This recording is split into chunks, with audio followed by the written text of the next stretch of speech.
Hi guys, welcome back to my channel. Today I'm going to show you how you can lock your keyboard. So it's very easy. All you have to do is just press shift key for 8 seconds. So you can hold the shift key for 8 seconds.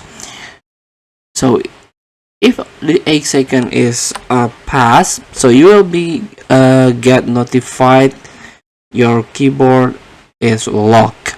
So if nothing happens, you can go to the regedit. You can go to run and type regedit and click OK,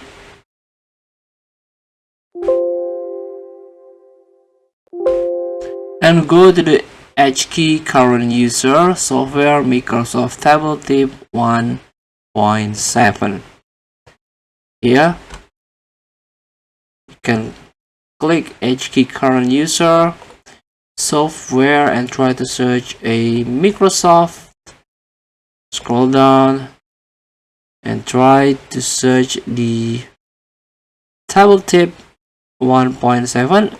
You can create a new new dword 32-bit value and try to name it enable shift lock base hexadecimal and value data 1. Okay, and restart your computer and try to press shift key for 8 seconds.